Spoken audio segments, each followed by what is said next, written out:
नमस्कार। विज्ञान की रोशनी चारों तरफ फैलाने वाले इस शो में आपका स्वागत है। मैं हूं नेहा त्रिपाठी। आज हम बात करने वाले हैं आपके मोतियों जैसे चमकने वाले दांतों की। लेकिन अगर इनका ख्याल ठीक से ना रखा जाए तो मोतियों जैसे दांतों में कीड़े लग सकते हैं या किसी भी तरह का दर्द हो सकता है। कहते हैं दांत का दर्द सबसे खतरनाक होता है। जिन्होंने इसे महसूस किया है वो जानते होंगे कि मैं किस दर्द की बात कर रही हूँ। ऐसे में आपके दांतों का ख्याल रखते हैं डेंटिस्ट यानी दांतों के डॉक्टर।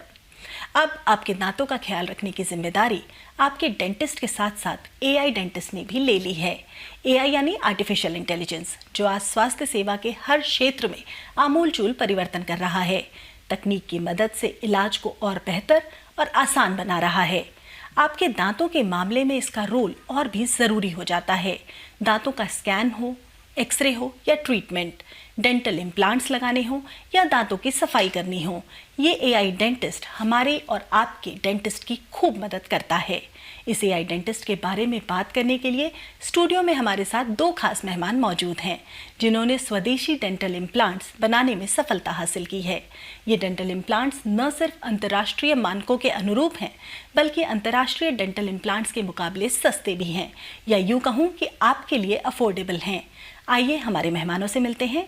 हमारे साथ हैं मौलाना आज़ाद इंस्टीट्यूट ऑफ डेंटल साइंसेज के पूर्व निदेशक और प्रिंसिपल डॉक्टर महेश वर्मा, और इंडियन इंस्टीट्यूट ऑफ टेक्नोलॉजी यानी आईआईटी दिल्ली में डिपार्टमेंट ऑफ मैकेनिकल इंजीनियरिंग के प्रोफेसर नरेश भटनागर। आप दोनों का ही बहुत बहुत स्वागत है स्टूडियो में। महेश जी, आपसे शुरू करेंगे। आप डेंटिस्ट्री में, डेंटल साइंसेज में टेक्नोलॉजी की क्या भूमिका देखते हैं? देखिए, जो डेंटल साइंसेज है या डेंटिस्ट्री है, वो मेडिसिन का हिस्सा थी जी। तो मेडिसिन से अलग क्यों हुई? क्योंकि ये प्रिडोमिनेंटली स्किल बेस्ड साइंस है। और जहाँ भी स्किल बेस है वहाँ टेक्नोलॉजी का बहुत ज़्यादा अहम रोल होता है। तो क्योंकि इसमें मोस्टली जो ट्रीटमेंट्स हैं वो फिजिकल है, यानी सब्जेक्टिव है, या एक डेंटिस्ट जो है खुद अपने हाथ से करता है। तो वो जो साइकोमोटर स्किल जो हमने डेवलप करने हैं, उसमें आज टेक्नोलॉजी ने बहुत ही उन्नति की है, तरक्की की है और बहुत ही साथ दिया है। और डेंटिस्ट्री को एक मैकेनिकल साइंस से बायो मैकेनिकल साइंस में जो है उसका जो पेडेस्टल लाने में उसने बहुत मदद की है। जी जी। जो डेंटिस्ट्री है, डेंटल साइंसेज है, इसमें बहुत तरह के इक्विपमेंट्स डेवलप किए जाते हैं। इक्विपमेंट्स का इस्तेमाल होता है जो बहुत माइन्यूट होने चाहिए, बिकॉज हमारे दांतों के अंदर छोटे छोटे पोजीशंस पे उनको यूज़ करना, तो बहुत छोटे छोटे इक्विपमेंट्स होते हैं। इनको डेवलप करना और इसमें टेक्नोलॉजी की मदद किस तरह से देखते हैं आप?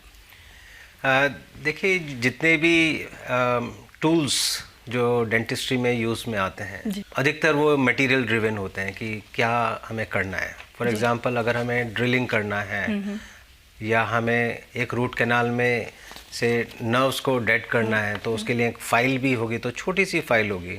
अब उस फाइल को भी कटिंग एक्शन लाने के लिए और उसको बैंडिंग बनाने के लिए कि अंदर जा कर के सीधी ना रहकर बैंड हो जाए, तो एक मटेरियल का रोल आ जाता है कि वो फ्लेक्सिबल मटेरियल होना चाहिए, कटिंग करना होना चाहिए। इसी तरीके से ड्रिल है तो उसका क्या डेप्थ ऑफ पेनिट्रेशन होना चाहिए, कितने स्पीड से जाना चाहिए, बोन में वो हीट तो नहीं डेवलप हो रही है, डैमेज तो नहीं हो रहा है, उसमें इरिगेशन हो रहा है, डेट मीन्स वहाँ पर फ्लूइड जा रहा है, कूलेंट जा रहा है, जिससे कि पेशेंट को कहीं कोई प्रॉब्लम नहीं आए। और at the same time proper drilling हो या टैपिंग हो, या उसमें जब इम्प्लांट लगाना होता है तो उसका सेल्फ टैपिंग थ्रेड्स हों, तो ये सब डिज़ाइन किए जाते हैं। तो मटेरियल बहुत इंपॉर्टेंट है। ये सारे इक्विपमेंट्स, जो मटेरियल आप कह रहे हैं और जिस तरह की बारीकी आप बता रहे हैं इसको करने के लिए, डॉक्टर महेश, एक्यूरेसी बहुत ज़रूरी है जी। तो टेक्नोलॉजी की मदद से क्या इस चीज़ को और एक्यूरेट बनाने में मदद मिलती है आप लोगों को? हाँ, बिल्कुल। देखिए, डेंटिस्ट्री में जो प्रिसीजन है उसका बहुत रोल है। देखो, एक बड़ा सीमित दायरा है, उसमें बहुत सारे स्ट्रक्चर्स हैं और दांत भी जैसे आप देखे होंगे कितने तरतीब से आसपास हैं। तो अगर हम किसी एक दांत पे काम कर रहे हैं तो हम चाहते हैं कि वो बगल वाले दांत में उसका कोई असर ना पड़े, उसको कोई चोट ना आए। और जो भी, क्योंकि दांत एक बहुत ही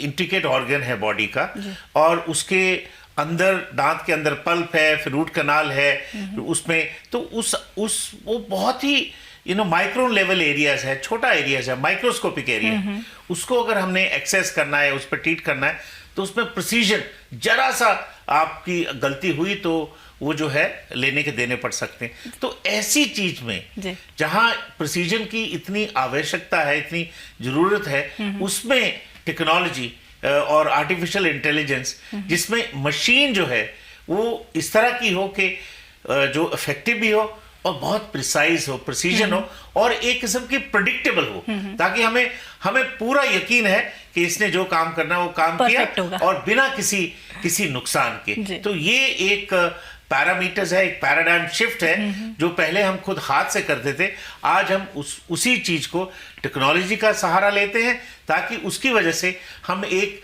predictable, safer, faster, long lasting इलाज जो है कर सकते हैं। जी, मौलाना आज़ाद इंस्टीट्यूट ऑफ डेंटल साइंसेज और IIT दिल्ली और इसके अलावा CSIR, आप लोगों ने मिलकर के स्वदेशी डेंटल इम्प्लांट्स बनाए हैं।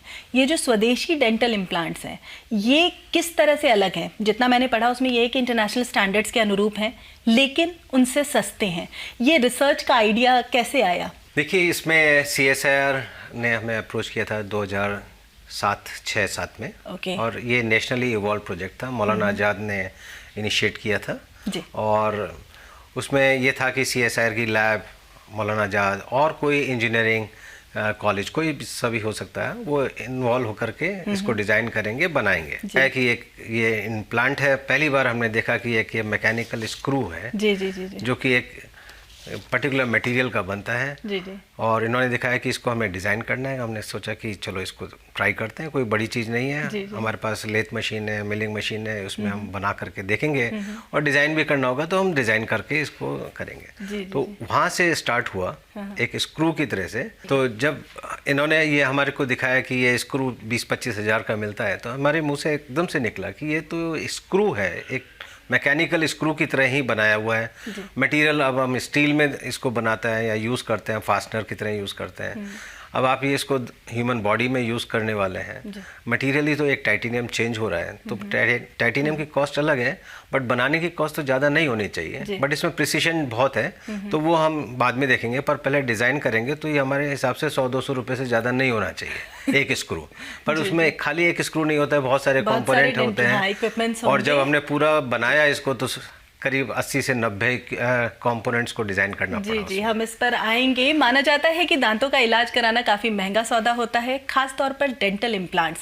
क्या सचमुच ऐसा है? और AI डेंटिस्ट दांत के इलाज को आसान बनाने के साथ साथ इसे सस्ता भी बनाता है क्या? जानेंगे एक छोटे से ब्रेक के बाद।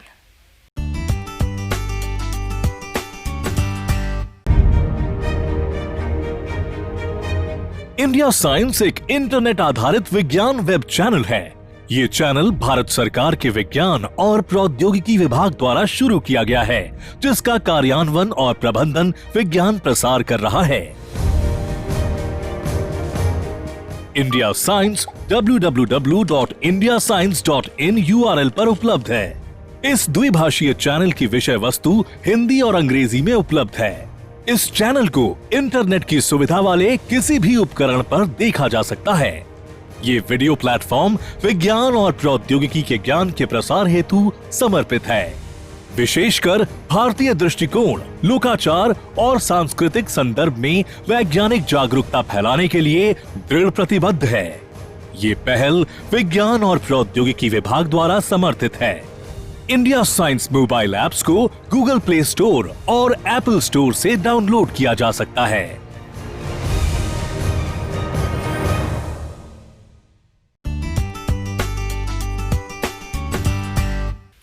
ब्रेक के बाद आपका स्वागत है। ब्रेक से पहले प्रोफेसर भटनागर हमें बता रहे थे कि किस तरह से डेंटल इम्प्लांट्स, जब इन्होंने सुना कि उसके स्क्रूज बनाने भी इतने महंगे होते हैं, तो आपको लगा कि ये इतने महंगे आखिर क्यों हैं। हम डॉक्टर वर्मा से समझेंगे कि ये डेंटल इम्प्लांट्स असल में इतने महंगे होते क्यों हैं। देखिए, ऐसा है कि इसमें इसकी जो मशीनिंग है जी, और वो जो मशीनें जो इसको मिल करती हैं और मशीन करती हैं, वो बहुत महंगी हैं। अच्छा। और उसमें बहुत सी टेक्नोलॉजी इन्वॉल्व है। वो मशीनें करोड़ों रुपए की हैं। अच्छा, फिर दूसरा सिर्फ मशीनिंग ही नहीं, मशीनिंग के बाद ये सारा जो प्रोसेस है, क्रिया है, ये एक बिल्कुल क्लीन रूम में होनी चाहिए। उसमें बहुत सारी ऐसी क्रियाएं जो हैं वो इन्वॉल्व हैं जिसकी वजह से इसकी कॉस्ट जो है ऐड ऑन होती है। और उसके अलावा फिर उसकी सरफेस ट्रीटमेंट करना है, उसको क्लीन करके सरफेस ट्रीटमेंट करना है, और ये सारी बहुत सारी जब चीज़ें जुड़ जाती हैं तो ये ऐड ऑन होती है। और फिर उसके बाद उसको स्टरलाइज करना है, पैकेज करना है, और आपको इंश्योर करना है कि उसकी स्टेरिलिटी बनी रहे, वो बायो कंपैटिबल होना चाहिए, और बहुत सारी इस तरह की चीज़ें, क्योंकि वो इसके ऊपर सरफेस ट्रीटमेंट होता है, सैंड ब्लास्टिंग होता है, एसिड एचिंग करते हैं। तो ये सब चीज़ें जो है किराए हैं, वो देखने में या सुनने में आदमी को लगता है कि अच्छा छोटी चीज़ है, क्योंकि कोई भी चीज़ जो आप बॉडी में डालेंगे और वो फिर आपकी बॉडी का हिस्सा बन जाएंगी, तो उसके लिए बहुत सारे पैरामीटर्स हैं जो हमें फुलफिल करने। ये कोई ऑर्डिनरी स्क्रू नहीं है, ये चीज जो है वो, और ऐसा भी नहीं कि आपने लगाया और जैसे फ्रैक्चर में हम स्क्रू लगाते हैं और 6 महीने में जब फ्रैक्चर जुड़ जाता है तो स्क्रू निकाल देते हैं। ये एक आपके बॉडी का हिस्सा बन जाता है। आपने देखा होगा ऑर्थोपेडिक्स इम्प्लांट्स है, हिप इम्प्लांट्स है, तो ये सब चीजें उसी मटेरियल का होता है, टाइटेनियम के होते हैं, बट इनकी जो बनाने की प्रिसीजन क्रिया जो है वो इतनी गहन होती है और इतनी एक्सटेंसिव होती है कि ये सब चीजें जो है कॉस्ट को ऐड ऑन करती हैं। इनको बनाने का तरीका तो हम आपसे ही समझ सकते हैं। आपने कहा 80-90 इक्विपमेंट्स आपने छोटे छोटे डिज़ाइन किए हैं फॉर द सर्जिकल किट जो डेंटल इम्प्लांट्स के लिए है। एक एक स्क्रू या एक एक जो आपका ये इक्विपमेंट है इसको डिज़ाइन कर लिया, इसका डिज़ाइन कैसे किया आप लोगों ने, क्या ध्यान में रखते हुए? देखिए, शुरू में जब पहला क्वेश्चन हमारे को ये आया कि इसके थ्रेड कैसे होने चाहिए, क्योंकि there are various type of threads. कोई एक्मे थ्रेड है, कोई बटरस थ्रेड है, कोई वी टाइप ऑफ थ्रेड है, कोई वी का 29 डिग्री का है, कोई 60 डिग्री का है। कौन सा टाइप का थ्रेड होना चाहिए, तो ये कैसे जाना जाए? तो सारे इम्प्लांट्स को देख करके जो भी मार्केट में अवेलेबल थे सबको एक बार देखा, उसको पहचाना, और फिर हमने फाइनाइट एलिमेंट मेथड को यूज़ किया, जिससे कि इसका एक मॉडल बनाया, एक बोन का जॉ का मॉडल बनाया, और इनको इंसर्ट करके हमने उस पर स्ट्रेसेस कितनी आती हैं बोन पे, क्योंकि इस इम्प्लांट को एक मैंडिबल या मैक्सिला में ड्रिल करके इसको टॉर्क से अंदर डालना पड़ेगा जिससे कि ये हिले नहीं, तो ये माइक्रो मोशन नहीं हो, और ऑसियो इंटीग्रेट होने के लिए इसका सरफेस प्रिपरेशन करना होता है। तो जब ये अंदर जाएगा तो ट्रॉमा कम से कम होना चाहिए। तो बोन भी 2 तरह की बोन होती है, एक हार्ड बोन होती है जो कॉर्टिकल बोन है, एक कैंसलस बोन है। तो ये एक टेपर्ड टाइप का स्क्रू रहता है जो कि कैंसलस बोन में इसको ऑसियो इंटीग्रेट होना पड़ता है, सो डैट ये एक बॉडी का पार्ट बन जाए, एक तरह से बोन ही बन जाए। बट इसका ऊपर में कनेक्शन होता है जहाँ से स्क्रू से इसकी असेंबली करके क्राउन फिट होता है, अबटमेंट फिट होता है, उसके ऊपर क्राउन को सीमेंट कर दिया जाता है, जिससे कि एक आर्टिफिशियल टूथ बन जाता है। जी। तो इस पूरे चीज़ को मॉडल करके, सिमुलेट करके हमने देखा कि वॉन माइसिस स्ट्रेसेस कितनी आ रही हैं, तो which is the right type of threads. तो उसके बेसिस पे पेटेंट भी फाइल किया, इंडियन पेटेंट फाइल किया, पीसीटी फाइल किया, और यूएस पेटेंट भी फाइल किया। तो 2 साल का काम केवल मॉडलिंग का ही था शुरू में। तो उसके बेसिस पे पेटेंट फाइल हुए और एक अंडरस्टैंडिंग आया कि ये इम्प्लांट क्या होता है और कितने कंपोनेंट्स होते हैं। फिर एक तरीके से हमने ये देखा कि इसको कैसे सस्ता किया जाए। जी, वो सबसे ज़रूरी। तो सस्ता करने के लिए डिज़ाइन में, क्योंकि अब अलग अलग जगह पे अलग अलग डायमीटर्स के इम्प्लांट चाहिए होते हैं, और अलग अलग डायमीटर्स के लिए अलग अलग अबटमेंट के साइजेस होते हैं। तो वो उस समय हर एक सिस्टम जो अवेलेबल था, तो एक क्वेश्चन आया कि ये अलग अलग डायमीटर्स क्यों हैं, क्योंकि इन्वेंट्री कॉस्ट बढ़ जाएगी, हर एक को संभालना मुश्किल हो जाता है। इन्वेंट्री बढ़ती है तो कॉस्ट भी ज़्यादा है। तो एक ही इम्प्लांट का अबटमेंट एक ही डायमीटर का क्यों नहीं हो सकता, एक ही साइज़ का क्यों नहीं हो सकता, एक ही टाइप का कनेक्शन क्यों नहीं हो सकता, भले ही इम्प्लांट का अलग अलग डायमीटर्स हो। पर ऐसा कैसे हो सकता है? हमारे सारे दांतों का साइज और हाँ, तो साइज इम्प्लांट का अलग हो सकता है पर उसके कनेक्शंस का एक ही किया जा सकता है। ये मुमकिन है? हाँ, ये हमने किया, इसी के कारण पेटेंट भी मिला। बहुत अच्छा। डॉक्टर वर्मा, कैसे, मतलब इसको आपने कभी यूज़ किया इन पर्सन? नहीं, इसका देखिए कोई भी चीज़ जो है जब हम उसको कमर्शलाइज करते हैं तो उससे पहले बहुत सारी ट्रायल्स होते हैं। तो इसकी शुरू में जब हमने बनाया, इसके जो प्रोटोटाइप से, वो पहले रैबिट से एनिमल स्टडीज़ हुई, फिर उसके बाद फिर ह्यूमन स्टडीज़ हुई, और क्लिनिकल ट्रायल्स हुए और non inferiority clinical trial, that means हमने एक स्टैंडर्ड इम्प्लांट यूज किया जो बाजार में मिल रहा है, और उसके साथ माउथ में एक तरफ तो हमने स्टैंडर्ड इम्प्लांट यूज किया, अब माउथ की दूसरी तरफ जो हमने डेवलप इम्प्लांट खुद किया वो यूज किया, और फिर दोनों को कंपेयर किया कि उनका उनकी चेंजेस, उनमें जो जो स्ट्रक्चरल चेंजेस उसके बाद आती हैं, एक्सरेज लेके कंपेयर किया, और ये पाया गया कि कहीं हद तक दोनों जो हैं वो सिमिलर हैं। तो ये बिल्कुल ऐसा नहीं है कि आपने कोई भी चीज़ बनाई और फिर उसको कह दिया ये बिल्कुल, उसको वैलिडेट करना है, उसको ट्रूली आपको इंटरनेशनल पैरामीटर जो है उसके हिसाब से उसके हिसाब से उसको बनाना है, और उसको सिद्ध करना है कि ये उतना ही कामयाब है, उतना ही पेटेंट है, उतना ही पोटेंट है। तभी हम उसको, तभी वो टेक्नोलॉजी जो है उसको ट्रांसफर कर सकते हैं। और जैसा आपने कहा कि दांत अलग अलग हैं, तो देखिए ऐसा है, दांत अलग अलग हैं, इम्प्लांट के साइजेस भी अलग अलग हैं, उसकी लेंथ अलग अलग हो सकती है, उसकी विड्थ अलग हो सकती है ना। और फिर जब हम दांत जैसे कोई निकल गया है और फिर वहां जब इम्प्लांट लगाते हैं तो हम उसको पहले प्लान करते हैं कि किस तरह का हमने प्रोसेसेस बनाना है, क्या रिप्लेसमेंट होना है, वो रिमूवेबल होना है, फिक्स होना है या हाइब्रिड होना है, किस तरह का उसका, तो उसके हिसाब से जो है उसी के हिसाब से इम्प्लांट का भी चयन होता है, उसी के हिसाब से इम्प्लांट का सिलेक्शन होता है। इस सारे प्रोसीजर में सबसे बड़ा चैलेंज क्या था आपके लिए बनाने के? सबसे बड़ा चैलेंज जो हमारे को आया वो था कि हमारे को एक मेडिकल डिवाइस एक एकेडमिक इंस्टीट्यूट में बनाना है जो कि एक ट्रायल में ह्यूमन में जाएगा। तो इसके लिए DCGI का अप्रूवल, FDA अप्रूवल, CDSCO का अप्रूवल, और उसके लिए हमारे को ISO 13485 कंप्लाइंट फैसिलिटी डेवलप करनी है। तो जो कि हमने IIT दिल्ली में पूरा फैसिलिटी डेवलप करी फॉर मेडिकल डिवाइसेस, और उसके लिए CSIR ने बहुत हमें सपोर्ट किया। क्लीन रूम बनाने पड़े जिसमें कि जब तक कि वो क्लीन होके स्टरलाइज होकर के हम इनको नहीं देंगे तब तक ये ह्यूमन ट्रायल नहीं कर सकते। कैसे इस्तेमाल करेंगे? तो सबसे बड़ा चैलेंज वो था, but we successfully did that. और IIT दिल्ली ने भी बहुत सपोर्ट किया। एक 15-20 करोड़ का इन्वेस्टमेंट IIT दिल्ली ने अपने नैनो रिसर्च फैसिलिटी में करके दिया, जहाँ पर कि हमारी मशीनें रखी गई और ये डेंटल इम्प्लांट वहाँ पर क्लीन और पैक किए गए।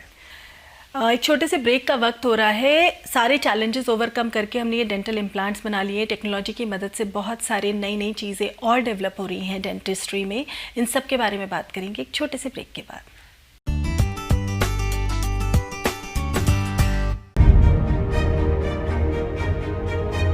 इंडिया साइंस एक इंटरनेट आधारित विज्ञान वेब चैनल है। ये चैनल भारत सरकार के विज्ञान और प्रौद्योगिकी विभाग द्वारा शुरू किया गया है, जिसका कार्यान्वयन और प्रबंधन विज्ञान प्रसार कर रहा है।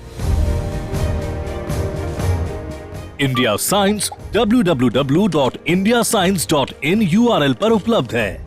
इस द्विभाषीय चैनल की विषय वस्तु हिंदी और अंग्रेजी में उपलब्ध है। इस चैनल को इंटरनेट की सुविधा वाले किसी भी उपकरण पर देखा जा सकता है। ये वीडियो प्लेटफॉर्म विज्ञान और प्रौद्योगिकी के ज्ञान के प्रसार हेतु समर्पित है। विशेषकर भारतीय दृष्टिकोण, लोकाचार और सांस्कृतिक संदर्भ में वैज्ञानिक जागरूकता फैलाने के लिए दृढ़ प्रतिबद्ध है। ये पहल विज्ञान और प्रौद्योगिकी विभाग द्वारा समर्थित है। इंडिया साइंस मोबाइल ऐप्स को गूगल प्ले स्टोर और एप्पल स्टोर से डाउनलोड किया जा सकता है।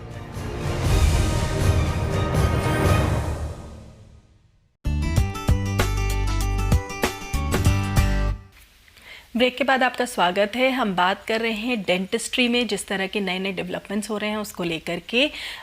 डॉक्टर वर्मा, ये डेंटल इम्प्लांट्स आपने बनाए, नए तकनीक जो आ रहे हैं, इसको आप कैसे इस्तेमाल करते हैं, कहाँ इस्तेमाल करते हैं, लोग इससे कैसे बेनिफिट पा सकते हैं? देखिए, आज डेंटिस्ट्री बहुत डेवलप होके आई है और आज हम इसमें सक्षम हैं कि हम किसी वजह से, हम किसी भी कारणवश हमें दांत ना निकालने पड़े। जी। और हर आदमी चाहता है दांत बचे रहें, क्योंकि जो नेचुरल है, आर्टिफिशियल कितना भी अच्छा हो बट उसकी लिमिटेशन है।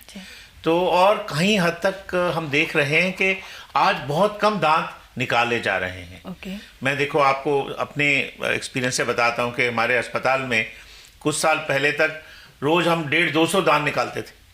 और आज ये नौबत है कि हर आदमी दांत बचाना चाहता है रूट कनाल से, और हम महज 20-30 दांत निकालते हैं। जो मरीज हमारे 2000 मरीज आते हैं, तो आप देखिए कि कितने आदमी, कितने पेशेंट जो है जागरूक हो गए, अवेयर हो गए और दांत बचाना चाहते हैं। बट फिर बहुत सारी ऐसी सिचुएशन आती है कि दांत हमें खोना ही पड़ता है या दांत निकालना पड़ता है। तो ऐसी अवस्था में हम दांत जो कृत्रिम दांत बनाते हैं, और कृत्रिम दांत भी आज हर आदमी कंफर्ट चाहता है, बढ़िया चाहता है। वो कहता है मुझे फिक्स दांत चाहिए, मुझे निकालने लगाने वाले कृत्रिम दांत नहीं चाहिए। तो जब हम फिक्स दांत लगाना है तो हमारे पास 2 ऑप्शन है। या तो हम आसपास के दांतों का सपोर्ट लें और उससे वो कृत्रिम दांत बनाएं, अगर दांत नेचुरल दांत है। दूसरा ये है कि हम उन दांतों को छेड़े नहीं, और बहुत से लोग चाहते हैं भाई मैं ये दांत खिंचवाना नहीं चाहता, तो उसमें हम ऐसे ये इम्प्लांट जो है, इम्प्लांट एक दांत नहीं है। बहुत सी लोग ये सोचते हैं कि इम्प्लांट एक दांत है। इम्प्लांट एक दांत लगाने का महज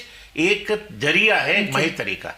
क्योंकि दांत आप किस में लगाओगे? दांत पकड़ने के लिए कोई चीज चाहिए ना। अब जब आप डेंचर बनाते हैं तो उसके डेंचर की जो प्लेट है उसमें दांत गड़े रहते हैं। तो इसी तरह से इम्प्लांट जो है एक दांत पकड़ने का जरिया है। तो जैसे हमारे बुजुर्ग हैं, उनका तो वियर एंड टियर एज के साथ लाजमी है। उनको सारे दांत 32 के 32 दांत उनके खराब हो गए या बहुत सारे खराब हो, सारे उन्होंने निकलवा दिए, अब नए डेंचर्स उन्होंने लगवाए। तो वो कैसे, मतलब वो डेंचर्स निकालने वाले? ये आपने बहुत ही अहम सवाल किया। ऐसी अवस्था में हम 2 चीजें कर सकते हैं। या तो हम क्योंकि वो डेंचर हिलते रहते हैं इसलिए वो चाले करते रहते हैं और पेशेंट पहन नहीं पाते, या तो हम इन डेंचर के नीचे कुछ इम्प्लांट लगा दें, और वो जो डेंचर है वो इम्प्लांट का सहारा लेके डेंचर जो है बना रहे, वो फिक्स भी हो जाएगा, पकड़ा भी रहेगा। एक तो ये हो सकता है। अच्छा, दूसरा यह है कि हम शल्य चिकित्सा से बहुत सारे हम इम्प्लांट लगाएं, 8 से 10 इम्प्लांट ऊपर लगाएं, 8 से 10 नीचे इम्प्लांट लगाएं, और फिर लगा के हम फिक्स दांत लगाएं। बट ये क्रिया बहुत लंबी है और थोड़ी महंगी भी है, क्योंकि सिर्फ देखो इम्प्लांट की कॉस्ट तो एक चीज है, कई बार हमें इम्प्लांट के साथ बोन लगानी है, लैब का खर्चा है, बनवाई है। आज जैसे आर्टिफिशियल इंटेलिजेंस में कह रहे थे, आज हर चीज जो है उसमें आर्टिफिशियल इंटेलिजेंस है, और डेंटिस्ट्री तो बिल्कुल स्किल बेस्ड साइंस है। एवरीथिंग सिमुलेशन है, हम सिमुलेशन सीख सकते हैं। आज जब भी हम इम्प्लांट लगाते हैं, जैसे सर्जरी करनी है, तो देखो जबड़ों के बीच में बहुत सारे ऐसे सेंसिटिव स्ट्रक्चर्स होते हैं, हम उसको नहीं छेड़ना चाहते, तो हम उसमें क्या करते हैं, हम पहले उसका सीटी करा लेते हैं, सीबीसीटी कहते हैं, हम करा लेते हैं, और उसके बेसिस पे हम फिर एक सर्जिकल टेम्पलेट बनाते हैं। ये सब आर्टिफिशियल इंटेलिजेंस है। तो हम आर्टिफिशियल इंटेलिजेंस आजकल प्लानिंग में, वर्चुअल प्लानिंग में, और एग्जीक्यूशन में, और फिर CAD CAM, computer aided design, computer aided manufacturing, तो हर जगह हम आर्टिफिशियल इंटेलिजेंस, मशीन लर्निंग से हम काम कर सकते हैं। और ताकि जो है इसका सहारा लेके हम बहुत ही सहज और अच्छे तरीके से हम जो है पेशेंट का इलाज भी कर सकते हैं। और पहले डेंचर्स बनाने के लिए एक लिक्विड डाला जाता था मुंह में, फिर उससे वो शेप ली जाती थी आपके टूथ के पोजीशन की, और उसको फिर निकाल, वो आज भी लेते हैं, बट आज हम क्या करने लगे, हम स्कैन करने लगे। स्कैनिंग से आज हम इम्प्रेशन नहीं लेते, आज हमारे पास स्कैनर है, स्कैन करते हैं तो उसका वो डिजिटल बन जाता है, और हर चीज डिजिटल होती है। इसी में आर्टिफिशियल इंटेलिजेंस और मशीन लर्निंग का काम है, क्योंकि हर चीज जो है हम डिजिटल कर रहे हैं। पहले हम फोटो कैसे खींचते थे, हम ये इस सब चीजें स्लाइड कैसे बनाते थे, आज हम स्लाइड कैसे बनाते, तो यही चीजें तो टेक्नोलॉजी है, टेक्नोलॉजी की मदद से हो रहा है। प्रोफेसर भटनागर, आप और किस तरह के इनोवेशंस एक्सपेक्ट कर रहे हैं या डेवलप करने वाले हैं? नहीं, ऐसे इनोवेशन डेंटल में तो अभी ये बेसिक स्टेज का डेंटल इम्प्लांट बना है, बट इसके बाद कई सारे डेंटल इम्प्लांट मेनली सरफेस के ऊपर रहेंगे, कि इमीडिएट एक्सट्रैक्शन, इमीडिएट रिप्लेसमेंट। तो उसके लिए क्या सरफेस होना चाहिए, उसके लिए ज्योमेट्री क्या होनी चाहिए, उसके लिए स्ट्रेसेस कैसे होने चाहिए, उसके लिए माइक्रो मोशन कैसे कम करना चाहिए, तो वो सरफेस पे आएगा। उसके बाद फंक्शनैलिटी की, मतलब ऑल इन 4 या ऑल इन 8 तरीके से, कि मतलब आपने 4 इम्प्लांट नीचे लगाए, 4 ऊपर लगाए, और वायर से जॉइन करके उसको रिजिड बना दिया, और उसके ऊपर डेंचर वगैरह कर दिया बुजुर्गों के लिए, जैसे आप पूछ रहे थे। अच्छा, तो वो भी मतलब किया जा सकता है। 4 दांत उनके नीचे के और ऊपर के खाने वाले दांत, क्योंकि उनके लिए मेजर इशू होता है, नहीं 4 इम्प्लांट लगा के ऑल ऑन 4, 4 दांतों पे पूरा डेंचर थमा हुआ है। अच्छा, तो कॉस्ट कम हो जाएगी, कॉस्ट कम हो जाएगी, और वो हिलेंगे भी नहीं, और वो एकदम से रिजिड रहेंगे। तो ये टेक्नोलॉजी आ रही है। और रिमूवेबल होंगे, वो निकाल के रखना, और वो फिक्स भी हो सकता है, दोनों हो सकते हैं, जो लोगों को पसंद हो, जिस अगर तरह से वो रिमूवेबल करना है तो उसके लिए जो अबटमेंट होगा वो बॉल अबटमेंट होगा। तो बॉल के लिए एक उसका एक कैविटी रहेगा जिसमें कि सिलिकॉन का एक लाइनर रहता है और उसको टिच बटन टाइप का, जैसे आप कहते हैं, वैसे लग जाता है तो वो निकल सकता है। तो those are the things which are there. Then nano technology is also coming into this, कि हम चाहते हैं कि ड्रग इल्यूटिंग डेंटल इम्प्लांट भी बने जिससे कि लोकल ट्रीटमेंट पॉसिबल हो जाए। अब ड्रग कहाँ डालेंगे? अब इम्प्लांट तो एक मेटल का पीस है, तो ड्रग कहाँ से आएगी, उसको कोटिंग करें, कैसे करेंगे? तो उसके लिए नैनो टेक्नोलॉजी का सहारा भी चल रहा है, तो आईआईटी दिल्ली में उस पर भी काम कर रहे हैं। दांतों की परेशानी के शुरुआती लक्षण क्या हैं लोगों के लिए, और फर्स्ट एड क्या हो सकता है दांतों की? देखिए, ऐसा है, दांतों के लक्षण, जो दांतों की सबसे बड़ा दुश्मन है वो दांतों की सफाई का अभाव जी। हम लोग क्योंकि दांत समझते हैं कि दांत तो 32 हैं और अगर 1 2 4 निकल भी गए तो क्या फर्क पड़ता है, जब एक भी दांत निकलता है तब उसकी कीमत पता लगती है। बिल्कुल। तो दांतों के प्रति हमें शुरू से ही हमें जागरूक होना है, बचपन से ही, क्योंकि क्या है कि इसकी जो दांतों की बीमारियां हैं वो बचपन से शुरू होती हैं और धीरे धीरे धीरे बढ़ती रहती हैं, और जो दांतों की हड्डी गल जाती है, मसूड़े खराब हो जाते हैं और इसी वजह से दांत जो है निकल जाते हैं। और अगर हम प्रिवेंशन करें, अगर हम इसके प्रति जागरूक हों, दांतों की सफाई करें, दांतों को अच्छी तरह से ब्रश करें। बहुत से लोगों को हमें पता नहीं होता कि ब्रश ऐसे कैसे करते हैं, फ्लॉस कैसे करते हैं, हमें स्केलिंग करानी चाहिए नहीं करानी चाहिए, हम डॉक्टर के पास जाए ना जाएं, चेकअप के लिए जाएं। अगर हम ये सब चीज़ें कुछ करते रहें तो हम, जैसे हमारे शरीर के दूसरे अंग जो है पूरी जिंदगी चलते हैं, तो दांत क्यों नहीं? दांत तो बहुत ही सुदृढ़ है। जो दांत है वो बॉडी का सबसे जो है हार्डेस्ट स्ट्रक्चर है, तो हम इसको क्यों नहीं बजाते? ये सिर्फ क्योंकि हमारा रवैया एक ऐसा ढुलमुल है और उसी वजह से हम किसी कारणवश, क्योंकि हम इसका जो इफेक्ट है बीमारी का वो इमीडिएट नहीं होता है, वो धीरे धीरे धीरे बढ़ता रहता है। तो ये ख्याल रखना है। और दूसरा ये है कि हम डॉक्टर के पास जाने से ना कतराएं। हम सोचते हैं अभी कि जब बीमारी होगी तब जाएंगे, दिक्कत होगी तब तो जाएंगे, तक बहुत बीमारी बढ़ जाती है। और दांतों की मोस्टली बीमारियां प्रिवेंटेबल है, उसको हम बचा सकते हैं। और अगर शुरू की अवस्था में ही अगर हम उसका इलाज कराएं, आपने पूछा फर्स्ट एड क्या है? फर्स्ट एड तो यही है कि आप चेकअप कराएं, ये फर्स्ट एड है। फर्स्ट एड ये नहीं कि घर का कोई घरेलू नुस्खा इस्तेमाल कर लिया, उसमें कुछ राख डाल ली, कुछ ऐसा कर लिया, नो, गरारे कर नहीं, क्योंकि आप अपने माउथ का निरीक्षण खुद नहीं कर सकते, ये कोई डॉक्टर ही देख के आपको बता सकता है। तकनीक है कि हम किसी भी दांत का शेप, साइज, फॉर्म, शेड, सब चीज बदल सकते हैं। वी कैन रियली, कहते हैं ना, डिजाइनर स्माइल, कॉस्मेटिक डेंटिस्ट्री, तो वो तभी पॉसिबल है अगर आप अपने दांत आपके प्राकृतिक है। तो अगर आर्टिफिशियल है फिर तो हमें वही शल्य चिकित्सा से इम्प्लांट लगाने पड़ेंगे और उसके बाद वहां तक जाने की नौबत ही ना आए। बहुत बहुत शुक्रिया आप दोनों का हमारे स्टूडियो में आने का और हमें इतनी सारी अच्छी अच्छी जानकारियां देने का। आपको हमारा कार्यक्रम कैसा लगा? आप अपनी राय और सुझाव हमें नीचे दिए गए ईमेल आईडी पर भेज सकते हैं। तब तक के लिए हमें दे इजाजत। नमस्कार।